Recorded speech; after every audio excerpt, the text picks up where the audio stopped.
Hello, and welcome to Rocket Fuel, your daily update of everything that's happening in the Rocket Pool community.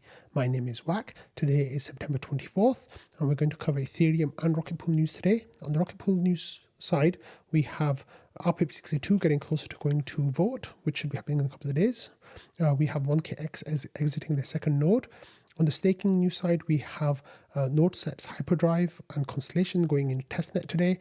On the Ethereum news, we have some commentary on Mainnet gas prices going higher again. We've got news of Vitalik movie, Vitalik talking about staking, and a whole lot of other things. And in other news, we're going to be talking about Kamala Harris's position on crypto and also some Bitcoin things. So let's get started. 10, 9, ignition sequence start, 6.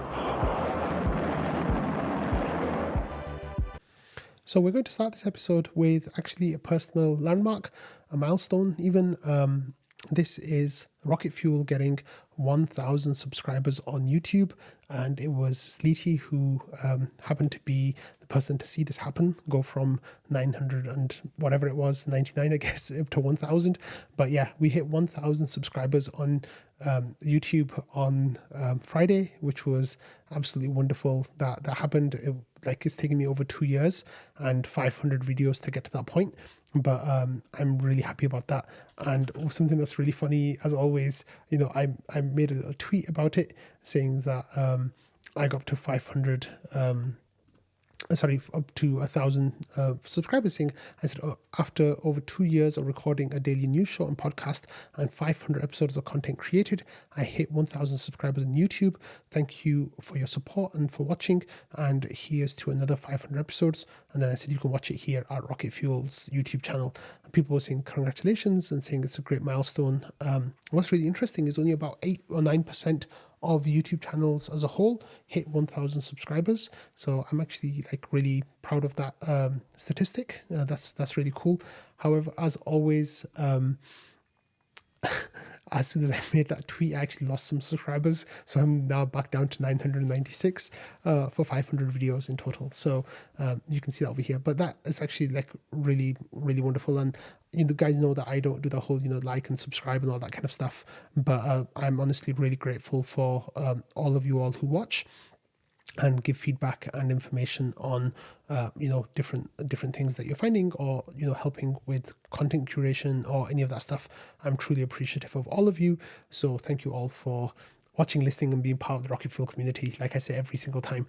But yeah, I'm back now down to 996 subscribers, but I refuse to ask people to subscribe. So it might be a while before I get to 1,000 again. Anyway, let's get on to some actual news now. And we have the first bit of news coming from Halululo.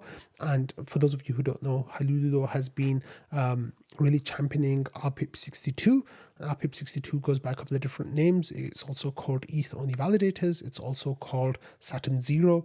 And there's two main things that are going into this rPIP that we're getting close to a vote now.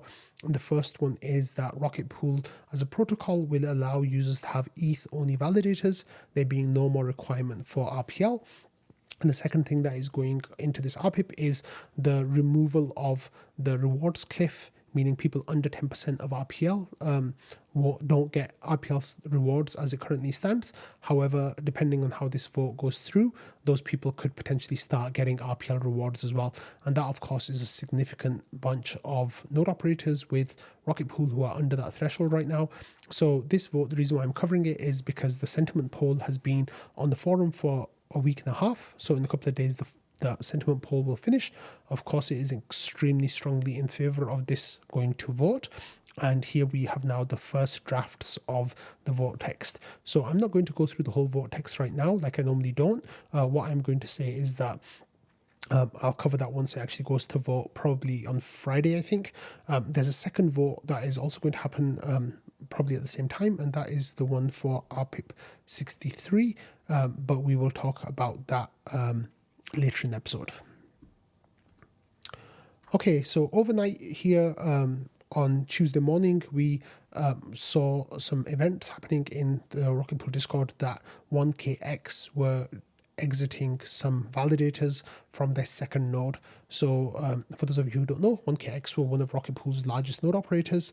They had around 600,000 RPL staked, and I think around 1,500 validators, although I'm not exactly sure of those numbers, but they are now exiting their second node as well. I think so far they've exited about half of it, and they've got, I think, around 320,000 RPL in there. Actually, let's just have a quick look at Rocket Scan.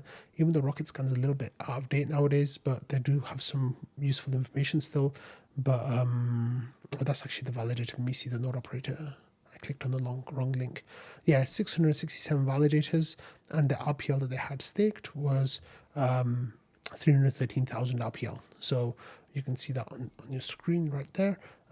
So that is being exited, and it is very likely that that RPL, along with the previous RPL that they had that was sold, that went to Binance, so this will likely be sold in the coming days as well.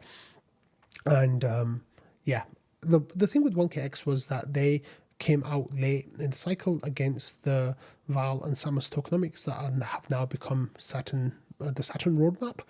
And they kind of insinuated that they didn't want to carry on being node operators in this world where, their proposal for the tokenomics, which was kind of a couple of different things, but one of them was setting up a borrowing pool, kind of like Rocket Lend a little bit, but slightly different, and using that as a way to, help Rocket Pool grow. Instead of doing that, and instead of the community agreeing with their proposal, the community went with the Val and Samus proposal instead, and others, of course. And in response to that, I guess they are now exiting Rocket Pool. I don't know what they're going to do with their ETH and RPL.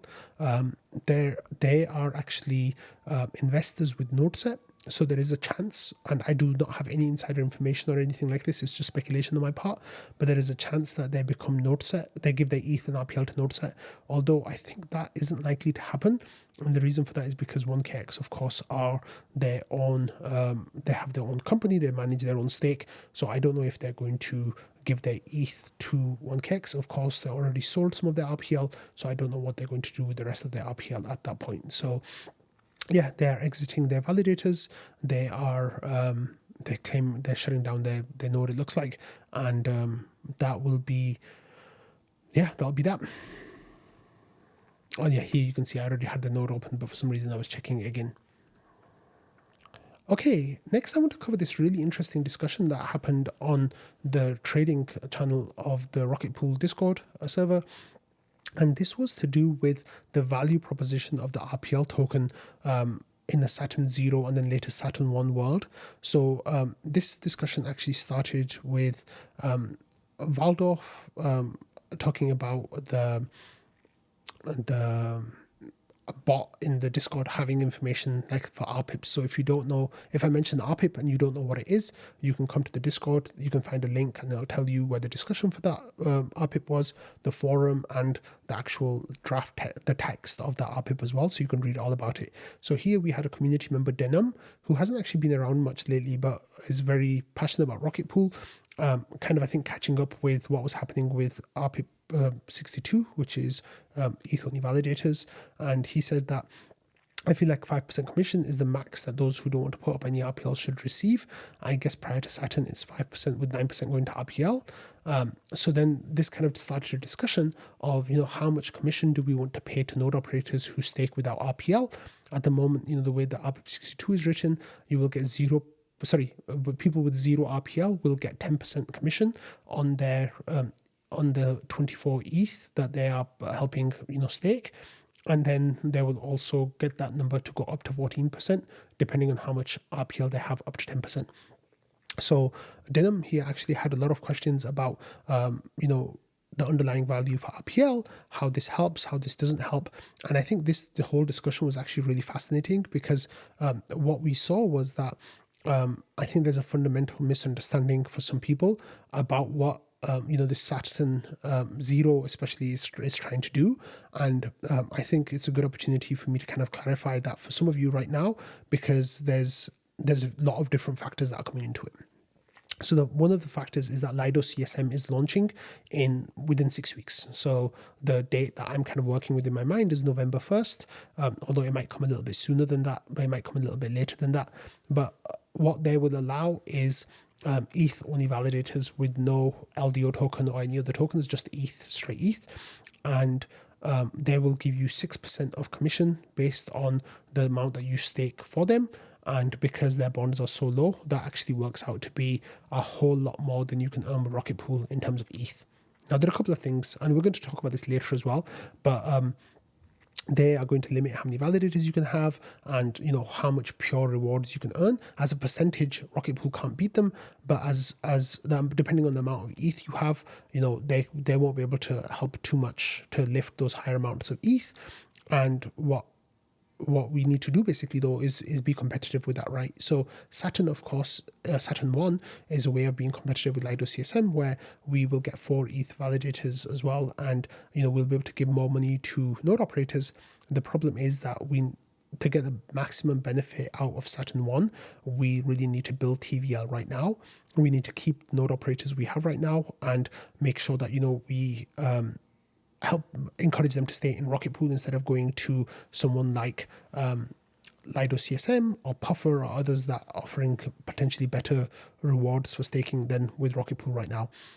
So that's one aspect of it, definitely. And so quite an important one is that we want as much stake to be online with Rocket Pool before Saturn 1 as possible. And now that, Saturn is the official roadmap of Rocket Pool, I feel like that is starting to get priced into the RPL token and like the value of what the RPL token will be based on TVL. So the idea is that the more TVL you have going into Saturn 1, post Saturn 1, we'll be able to do revenue shares with the RPL token, basically, or people who stake RPL, and that will drive value to RPL.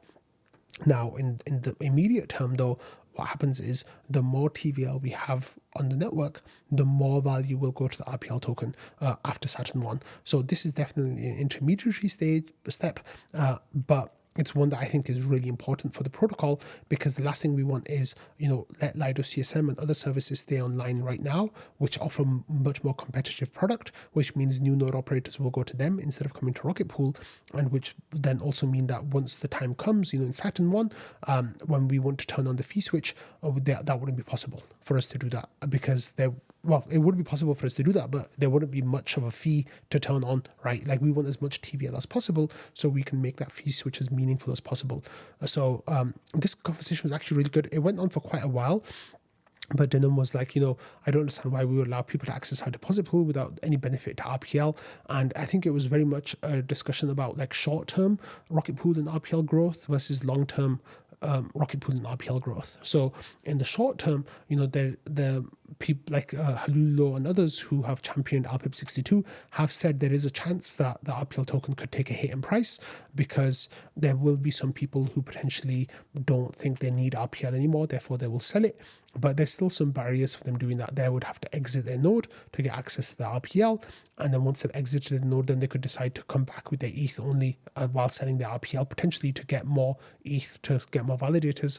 But also, I think people are already starting to look at the longer term picture now. So while there might be some people who sell their RPL in the short term, there'll be others who are, or some of those same people who might decide to hold instead and think, hey, leading into Saturn, I think that Rocket Pool is going to do XYZ, and then take positions accordingly to that. And that will be clear enough within the next few weeks. In fact, you might be able to say that 1KX exiting their validators right now is because they don't believe that the RPL token will accrue value the way that we are expecting it to, or that we are hoping it to. However, of course, that will be shown in the months to come.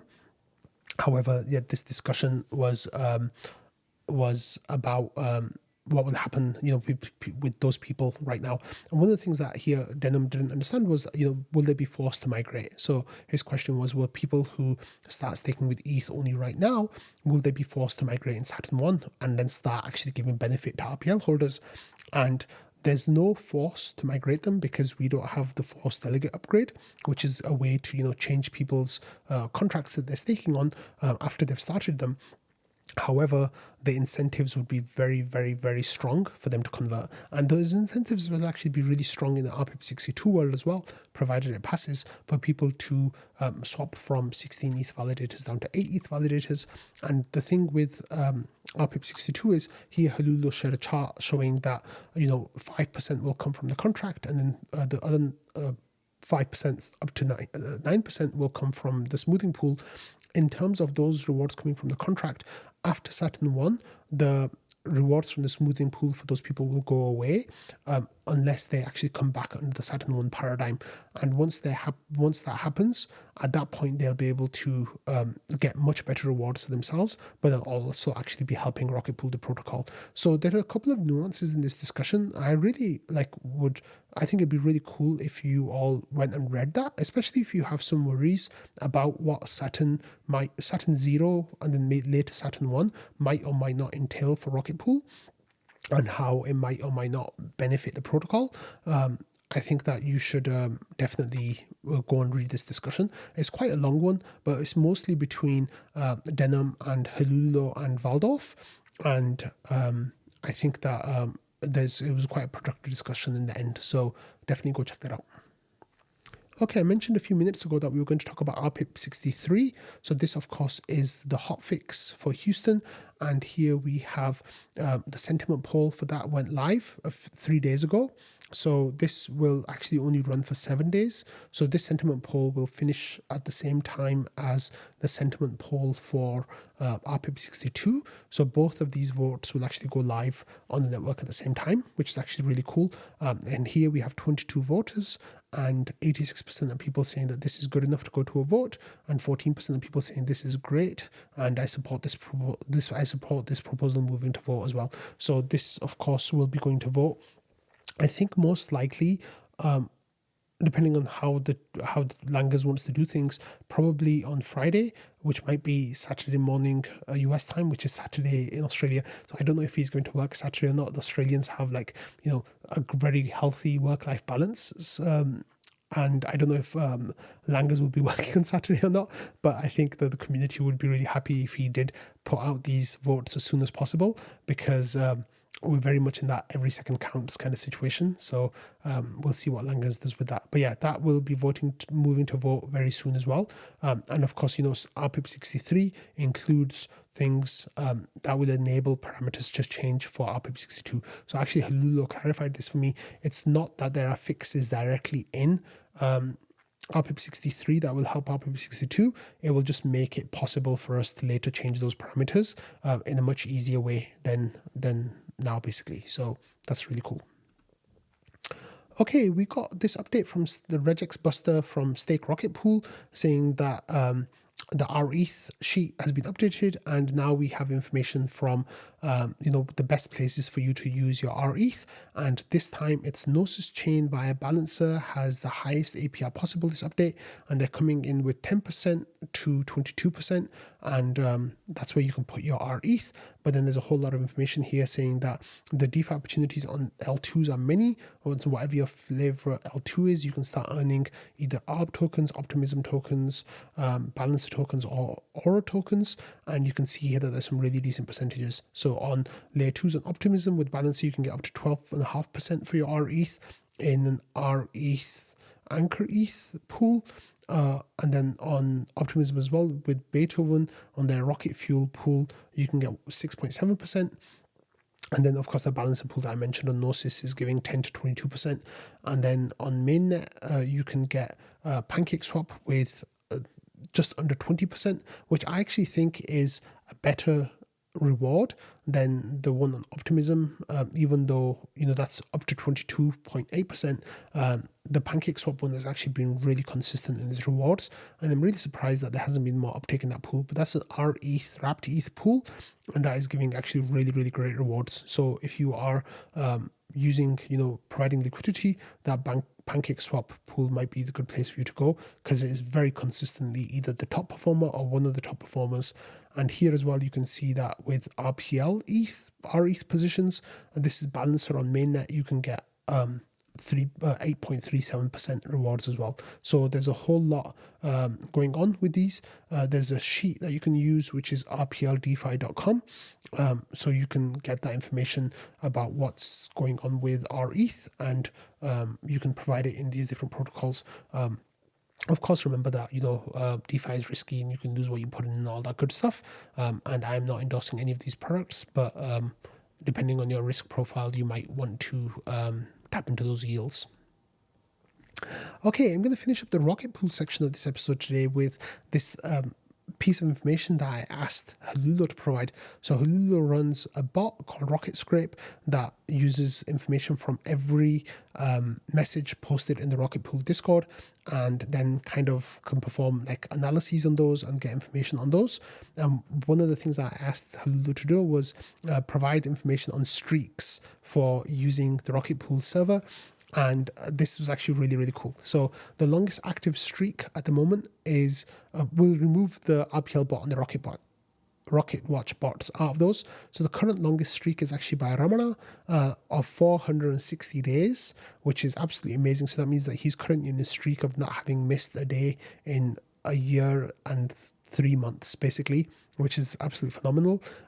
For me, I'm number 2 after that. So I've been in the Discord every day for 169 days, then Patches for 165 days, Val for 160 days, and then Bernard for 128 days, Hululo for 89 days, Zemo for 77 days, and then Unknown Name for 44 days, Snow for 34 days, and Kron for 32 days. And then the longest streak ever is Patches, actually, with 756 day streak. Val came in there with a 682 day streak. And then there are a couple of accounts with deleted, a couple of users with deleted accounts that have had 553 day streak and 537 day streak. And then RPL had a 517 day streak. Ramana is currently in a 460 day streak. Jasper had a 448 day streak at one point. Invis had a 422 day streak. Then Yokum had a 403 day streak. And Butter, to round out the top 10, had a 338 day streak. My longest ever streak was 328 days. So that was actually pretty amazing. But yeah, I'm currently of the second longest active streak, with Patches and Val right behind me, and Ramana, of course, a long way ahead. But that was actually, I think, really cool, just to show, how some of us are here every day. Come, rain or shine, price goes up or price goes down, we're here every day.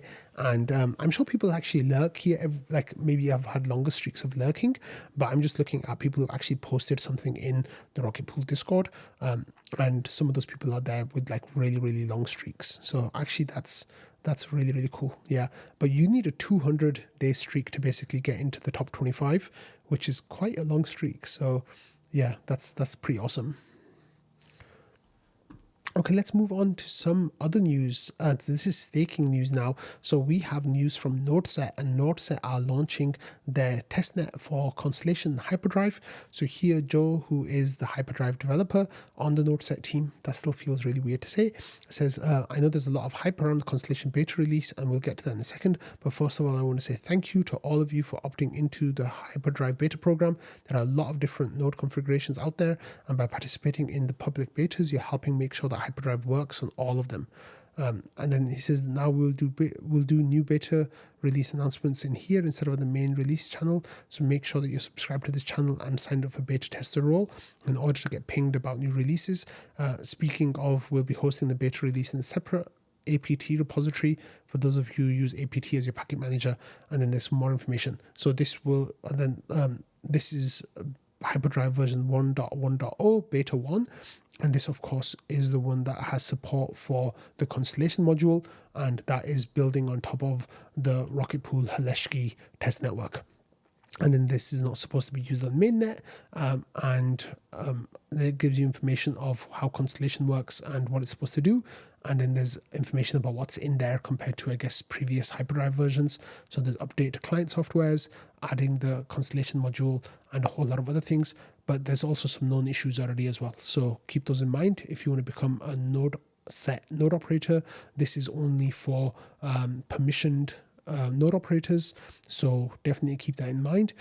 But yeah, now there's time for you to get on top of this, because you won't be able to get mainnet validators unless you go through their testing cycle on testnet first. So that's really cool. Then we had Wonder with the actual announcement coming out saying today is an exciting milestone for decentralized Ethereum staking. Constellation testnet is live and all node operators can now participate. If you're a node operator, please see these posts in the Hyperdrive beta channel for more information on how to participate. It says if you're not a NodeSet operator, simply wish to test out XRETH and XRPL, you can do that at Gravitas Holeshki website. So you can just mint XRETH and XRPL there. And then they had an open office hour for 1 hour. I'm not sure how long it lasted actually. It might have been recorded. I don't know the full details of that, but I know someone who attended and they were kind of like going through it together to get their testnet set up. So it says in the general voice chat, we can ask us anything. Come set up your node, celebrate, ask us about our favorite numbers. We'll be repeating this every day at the same time for the next 3 days. So don't worry if you missed the first one. Check the events tab on the server for more info. So here you can see the events tab. So they have an open office hour at 4 p.m. Eastern time. So that's 11 p.m. Central European time or 10 p.m. British time, depending on where you are in the world. You can adjust your time accordingly, but they have one today, tomorrow and Thursday as well, so definitely check in with that if you are curious about that. On top of that, I am going to be hosting Wanda for a special episode of Launchpad, where we're going to be talking about the technical aspects of NodeSet and the different things that are going into NodeSet from the technical perspective. So look out for that. It'll be coming very soon for you to enjoy. But yeah, this is awesome. Like, I need to get myself on this testnet as well, because I want to be one of the first NodeSet node operators, at least in that first cohort. I'm really excited about it. I've been championing NodeSet for what feels like years right now, so this is something I'm really excited about. And then if you want more information about NodeSet and what's going on, don't watch this episode because I'm covering it on Rocket Fuel. But no, I'm just kidding. We had JT and the ETH Finance team putting out an episode with the Constellation team and rETH from Gravita, and we had Nick, Wanda and rETH on this episode talking about all the different things to do with NodeSet and what's going on there with Gravita as well and Constellation. So this was like, an hour and 45-minute chat where they talked about a whole lot of different things. So definitely check that out if you are interested in finding out more. But of course you can find that out on Launchpad as well. So yeah. Okay, and if you want to follow along with their testnet, the Holeshki version of RocketScan actually has that information. It shows you that this node is online. They've got 41 active validators right now, and there's RPL staked on there, there's ETH staked on there. There's a whole lot going on. So definitely check that out if you are interested in kind of tracking this. I know that I've said this a few times that RocketScan website is not the best right now, but there's still some information you can kind of glean off that. Okay, sticking with staking news now, we've actually have some news from Dimi Gusakov, who is the lead of the Lido CSM module, and he actually put a forum post out on the CSM and with their parameters saying that we're getting closer to the mainnet launch and it's time to propose the values for the CSM and what the information is. So what's actually really interesting is that they have all these different variables that go into the contracts, and they want to get those right now. And they've got a slashing penalty which they're setting at 1 ETH. They've got execution layer reward stealing fine at 0.1 ETH. They have max keys operator per person, and this is actually the really interesting one. So I had previously thought that they were going to let each node operator have 10 validators. However, the updated information here is that they will have 12 validators each. So it says this immutable variable is used by CSM to determine the maximal number of validators operated by a single node operator in CSM during the early adoption period. It's proposed that the value of 12 for this immutable variable due to the following reasons. So the early adopter period is aimed at attracting solo stakers who typically operate a few validators due to hardware and financial limitations. Running 12 validators with CSM will be sufficient to cover operational costs with excess. The limit of 12 validators ensures that professional node operators will not be able to flood the module. And given the fact that bond requirements for the mainnet would reduce compared to testnet. It's proposed that the same 16 ETH worth of bond to correspond to Key's limits. Once the early adoption period ends, this limit will be removed. So they'll be making changes on how that works. But what's really interesting here is that you will now be able to stake with about 16 ETH, and that will give you 12 validators. And the rewards that you get for that will actually be more than if you were staking with 32 ETH. So you get more than double the rewards. But I just thought that would be interesting to see where Lido are kind of ending up with these parameters, and there's a whole lot more as well. So if you want to read through the different parameters and the different ways that the CSM is going to be set up, you're welcome to go and have a look at the post in the description below and get that information. Okay, we're going to move over to some Ethereum news now, and we've got a jam-packed episode on the Ethereum side for you all to enjoy. So the first thing we're going to talk about is gas coming back on Mainnet. So usage on Ethereum Mainnet has been extremely low. We actually saw gas going down to half a GUI on the weekends at certain points. And that was, the lowest we've seen in many years on Mainnet. So this brought out the FUD against Ethereum, saying, oh, Ethereum is dead. Ethereum, like no one's using Ethereum anymore, even though, Rocket Scan, I shared this information, Rocket Fuel a couple of weeks ago, showed that August was actually more gas was used overall. Like it was more full in terms of transactions than, than this whole year, I think. So there is activity happening on layer one. It's just people aren't willing to pay high gas prices for it until now, but now it looks like a mainnet is being used again. So if we actually have a look at ultrasound money, let me just refresh the page to get the latest information. Gas is currently at 33 GUI, and that means that we are in the ultrasound territory, meaning that more gas is being burned than is ETH is being produced from staking rewards. And this actually has been the case on and off for the last day or so, where if you look at the 1 hour, ETH has actually, we've had a deflationary hour of 95 ETH basically has been burned more than produced. On the 1 day, we are still inflationary. However, we are only inflationary by 236 ETH, when you think that we have 2,600 ETH produced per day, then you see that we're burning around 90% of that, even though we're not quite deflationary yet. But this is because gas has been high over the last day or so, basically in the last few hours, especially, where we're burning a lot more. So if you have a look at the last 7 days, the rate of supply has been going up. We've been burning about over half, basically, just less than half of the, just over half of the ETH that's been produced. 18,000 ETH has been produced and 11,000 has been burned. So that is all looking really good. If we have a look at the last 7 days, you'll see that, there's been spikes. There's still moments where gas is really low, down to 2.6 GUI, but that, of course, is 5 times higher than what we were seeing just a few weeks ago. So if I go to the monthly, you'll see that the lowest, we saw in ultrasound money was 0.4 GUI gas. And that, of course, is a lot higher now. And you can actually see the trend on the chart where the line at the bottom is kind of flat, like really low. And then over the last week or so, it's been slowly trending upwards. So it looks like we're getting to the point where activity is coming back to Ethereum Mainnet, and that will hopefully, I'm not going to say they'll hopefully burn stuff, but it's nice when stuff is burned. If we actually have a look at the last 7 days. So yeah, over the 7 days, the main contract that's been burning the most is Uniswap, which tends to be the case most often. And then after that, we've got ETH transfers, and then Banana Gun and Tether and Maestro, which is layer 2, which I guess they haven't optimized for blocks and still using Ethereum call data, but that's fine. But as you can see, the gas price has actually even gone up higher than when I started talking about this.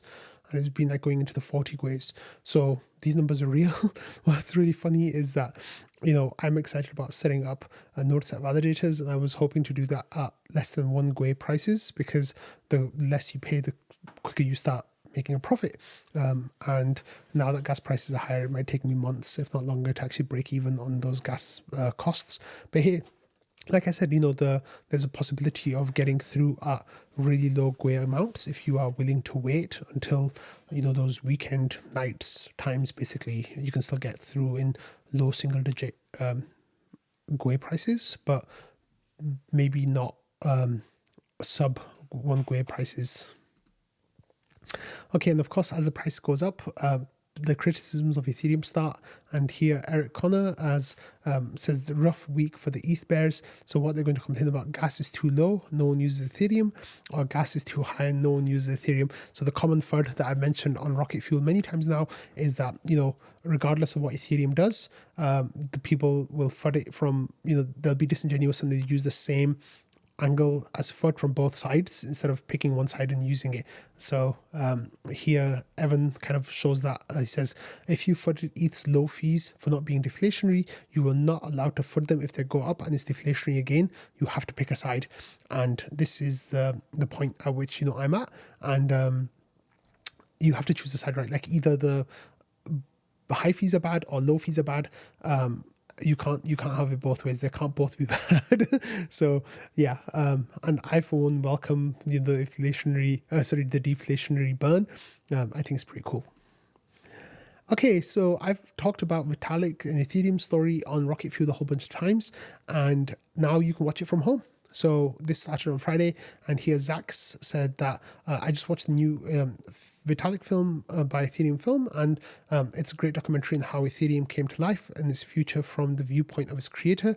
Would recommend everybody watches. It's only $20, and you get a cool NFT with a cool insight. So let's actually go to the website now, and here you see that you get an NFT that is like a ticket, and it costs $20, and here that says that you can watch it now. So they've got a page, they've got some discounts if you are with 0x Matcha. They've got, you can stream the film by signing into that area, but also there's other Ethereum films that you can watch about community and Uniswap, Gitcoin, and others. And you can check out a whole bunch of things that they have available here that you can check out.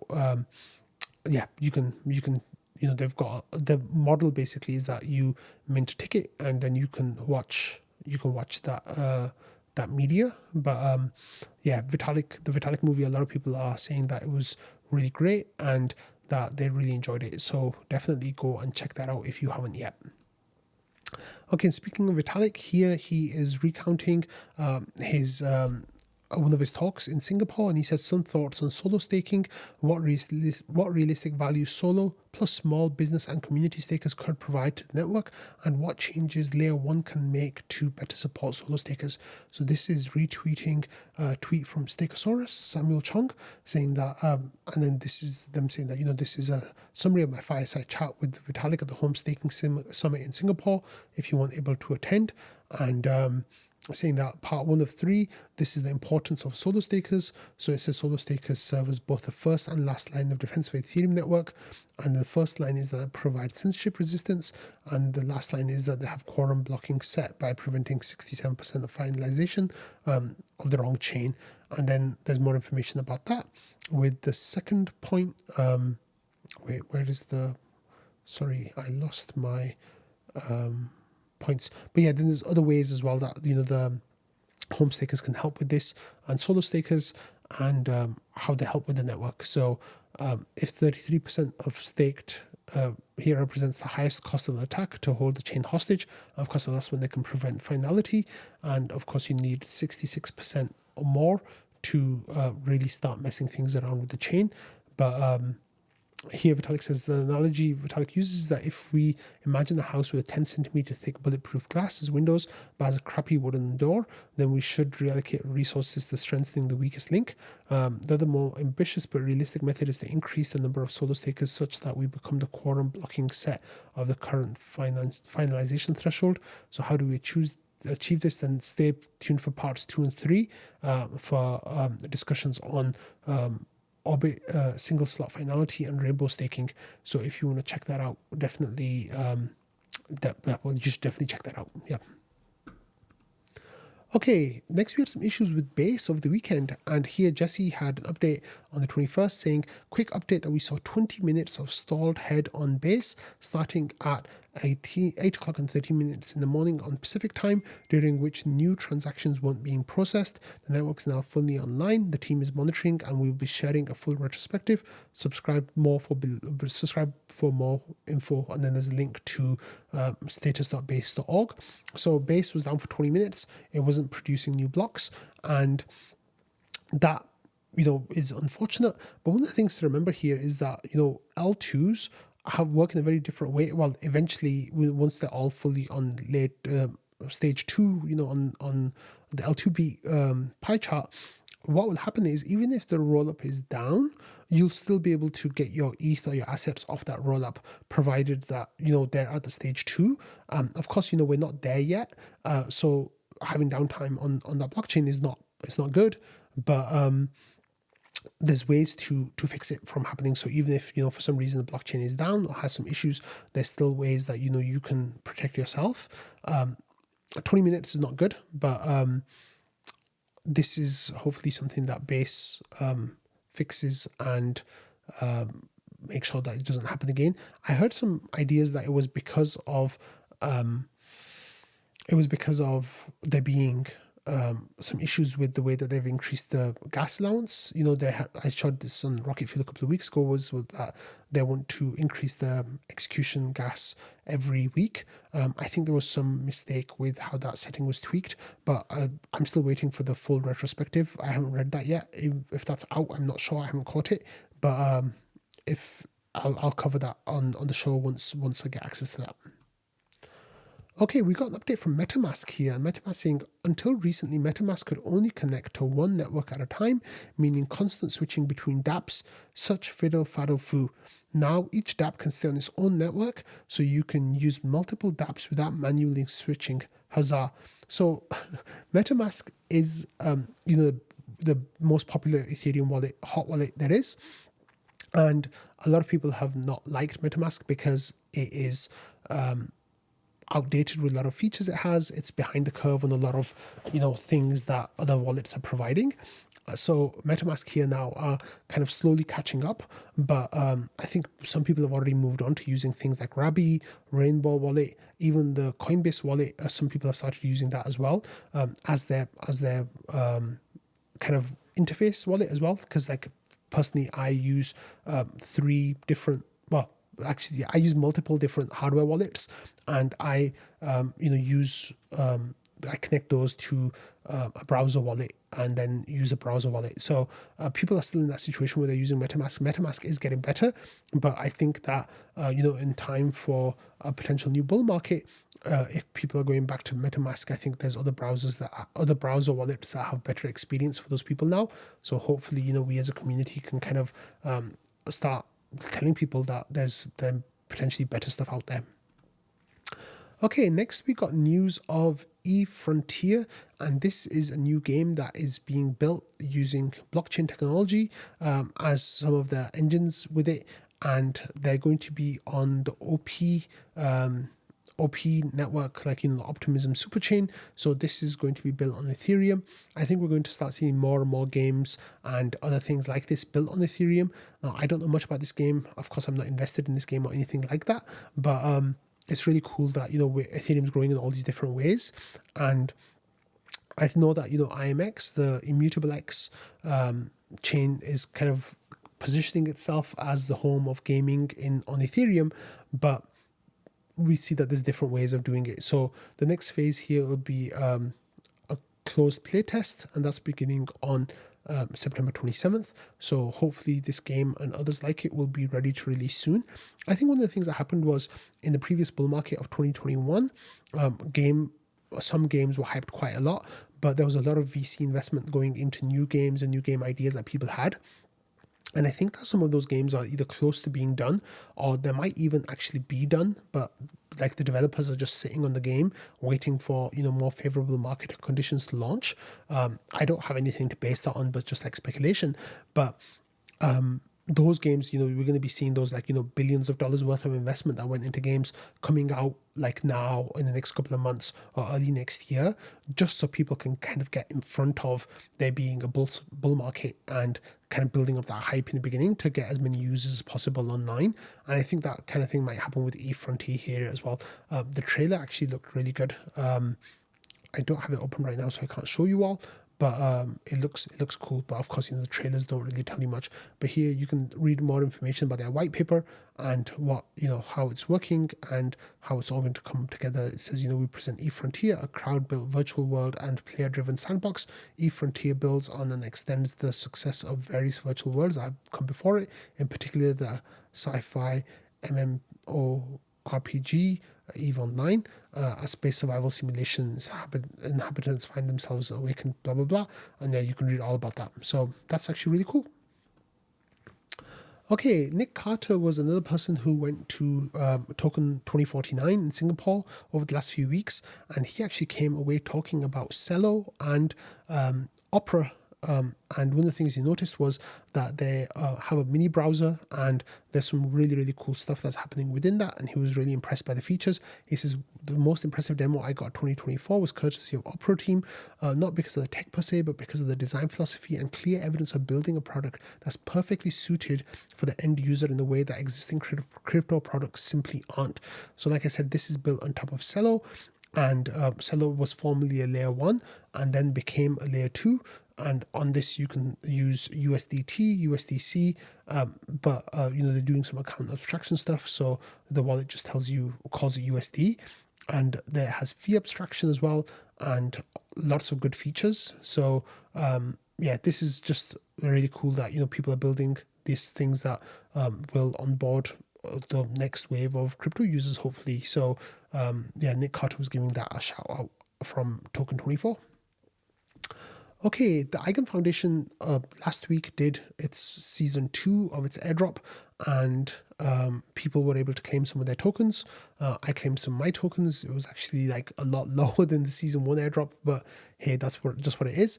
But here, the Eigen Foundation is saying that the token restrictions are expected to be removed on September 30th, and they're also reminding people that if you staked your Eigen tokens, there is a 7-day unlock to unstaking them, so before you can have access to those tokens again. So if you are of the mind that you want to dump those tokens as soon as possible on launch, then you might want to have those liquid and available to you instead of being staked. And well, I guess if you unstake them today, you'll still be a day after launch. However, what's really interesting is a lot of the hype around Eigen has died down. The TVL is still really high, but in terms of hype, like the token on the futures, not the future markets, like the I forget what you call them, like the markets where you can buy and sell the tokens before they're actually tradable. On those markets, the price is down to like $3 to $3.50 a token, which gives the Eigen layer a fully diluted market cap value of around $3 to $5 billion. Now that might sound like a lot, but the amount of hype that went into Eigen layer, that actually doesn't feel like that high a number. So like, not financial advice or anything, but this might be one of those airdrops that you don't dump. I think I'm leaning towards not dumping it myself. And if the price actually goes down to like $2 or something, I might actually even buy some tokens. But that, of course, like I said, is not financial advice. Okay, I'm talking about tokens here. DB, which is tier 10K on Twitter, are saying that Polymarket is considering token launch. And this, of course, is going to happen, right? Like, Polymarket is one of the biggest protocols in all of crypto right now, and a lot of investment that has come into it has been through the idea that they're going to get tokens or some kind of future rewards for their investors. And of course, they could do some kind of fee switch with profit sharing, but this is still a growth market right now, and I think they're okay to kind of eat any losses that come from running the servers and all that kind of stuff, with the idea that they want to grow as fast as possible, as much as possible. But a token is one of those ways that they can get value into the hands of investors. And here we have that this consideration is actually pretty much a confirmation, I think, that we'll get the token. I think, again, Polymarket, it'll make sense for them to wait until, we're in the actual bull market. Maybe, if ETH is breaking new all-time highs, or Bitcoin's going higher than it is right now, then it might make sense that, once attention is back on crypto and people are curious about what's going on, then it's the kind of time to launch that token, because you'll have, 3, 6, 9 months, maybe 12 months of runway into a bull market where your investments can perform as well as possible. So that's definitely interesting to see. Okay, moving on to some other news now, some other crypto news. And the main story of the day was, of course, that Kamala Harris, who is the Democratic nominee for president, I mentioned crypto for the first time. So this is news. When you compare it against Donald Trump, saying, I'm going to do this and make USA crypto center of the world, and launching DeFi tokens and NFT collections and blah, blah, blah. Like, this is what Kamala Harris said. She said, we'll encourage innovative technologies such as AI and digital assets while protecting our consumers and investors. Now, this is first comment on crypto. And yeah, people had a lot of takes about this. Some people were quite cheerful, saying that, hey, the Democrats are, showing their position on crypto. A whole lot of other people were saying this is way too late. This is way too little. If we are taking their crypto stance seriously, this is not much of a crypto stance, and that this is, just pandering basically, but even then, not with any serious information or serious commitments. And we had a take here from Ryan Adams as well, saying that instead of saying crypto assets or digital assets, instead of saying digital assets, you should be saying crypto, and that is the correct language to be using. And this idea is, of course, that central bank digital currencies, things like that, permission blockchains from JP Morgan, and tokens on there, those can all be digital assets. But what we actually care about is crypto assets. And a lot of other people were kind of criticizing the Harris campaign here by saying that this is similar to language that has come out of the current SEC with Gary Gensler, as calling it crypto assets and things like that as well. So this is the first step. I don't think it's worth getting excited over, but it's definitely a first step. And now the question is will we see more steps, and will we see more comments made about crypto and about eventually about Ethereum, hopefully, from the Harris campaign, and seeing what's going to come from that. Okay, sticking with politics, we actually got some news out of the SEC that they have approved options for Bitcoin ETFs, and this was for the BlackRock ETF IBIT. And options means that traders will have a whole lot more tools now for longing or shorting Bitcoin's price and the token. And we're actually going to see a whole lot more market shenanigans. There's ways of taking leverage on Bitcoin by buying Bitcoin that's out of the money, and then hoping that the price rises so your options become valuable. There's a whole lot of games that people are going to be playing with options, and we'll definitely see squeezes happening, I think, around options closing date. So, Fridays, last Friday of the month, end of the quarter, end of the year. There might be some interesting games being played for people who are in or out of the money, and more price manipulation happening of crypto. But the interesting thing is, just as the bull market starts, if you are buying options, 1 year out, that's saying Bitcoin is going to be $100,000, you could buy that option for maybe $1,000 or $2,000. I don't know how it will work specifically, but some small amount of money. If it goes above that, you will get, you'll be handsomely rewarded for that. But that, of course, is risky. If you're buying options out of the money, then you could lose what you put in. Well, it's likely that you'll lose what you put in potentially. So definitely keep that in mind. But hey, there are more TradFi tools that are now being available for crypto through these ETFs. And speaking of Bitcoin here, this is actually going back to a post that Ryan Adams made talking about catalysts for Ethereum, talking about how ETH is money, it has data availability stimulus, and it has base rollups. And then there was a reply from Bitcoiner saying, actually, Bitcoin is sound money, ETH is just a science experiment, and ETH's complexity is liability, and centralization makes ETH vulnerable. Actually, what really happened is we got a really great reply from Timothy, who worked with the Ethereum Foundation before. It was now a technical writer with Scroll. I think that's right, Domothy. Maybe I'm thinking of someone else. But anyway, that was a really wonderful reply here from Domothy saying, Bitcoin's fixed supply is a hopeful promise. All signs point to the wrong things going wrong once issuance drops to critically low levels in a few halvings, not in 2140. And while fees was too low and are best too spiky to provide the security and stability the Bitcoin blockchain needs to protect Bitcoin, the asset.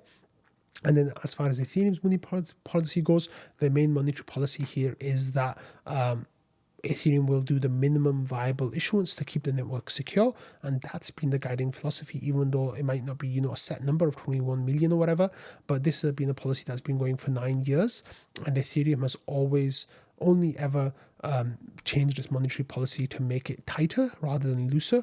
And then they said that this has only ever reduced net inflation going down. It took massive efforts every single step of the way, from showing it's a good idea to coordinating these hard forks across the code bases developed by independent teams, and then saying that the complexity is actually something that's been tamed, and this has happened at the cost of a slower upgrade cycle. But the amount of work that goes into getting those hard forks done is actually amazing, and the whole community is kind of along for it. And then talking about proof of stake and how that's much more resilient to Bitcoin's proof of work attacks.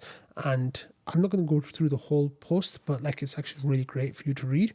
And a whole lot of people really kind of supported this take. And I guess, because we're Ethereum maximalists, but that's fine. But, there's the idea that Bitcoin will eventually sustain itself just with fees. And that idea has actually had zero reality, zero testing in reality, because it still has inflation, right? But with Ethereum, the minimum viable issuance is something that actually has been going for 9 years now, which definitely makes a lot of sense and definitely works. But this is a thing that I think a lot of Bitcoiners are putting their heads in the sand over, but it's something that could bite them quite badly if they don't fix up soon. Anthony Sano here as well then has a take on that, saying more people need to understand that Bitcoin network is quite literally a ticking time bomb. This is not FUD, but this is just the reality of a chain not having sustainable security budget. Fortunately, Ethereum does not have this issue. So then there's other takes that you can read about that as well. And finally, Eleanor Terrett here shares news that the Third Circuit Court will hear Coinbase's arguments that the SEC acted arbitrarily and capriciously when it denied Coinbase's petition to propose new rules for crypto in 2022. And then Eleanor says, soon I'll be publishing my exclusive interview with the SEC Commissioner Mark Oyeda, who says that the Commission has failed to provide rules for the road, for the industry, or provided practical pathway to comply with existing rules. So I'm not actually sure what the outcome of that was, but there's updates happening on the Coinbase and SEC side. So chase up that if you are interested in finding out more. But I am done with everything. So thank you all for watching, listening, and being part of the Rocket Fuel community. I hope you all had a lovely weekend. And I'm sorry I missed yesterday's episode, but you guys got a super episode today to make up for it. And you'll be getting a lot more content tomorrow. So definitely look out for that. And I'll see you all then. Bye.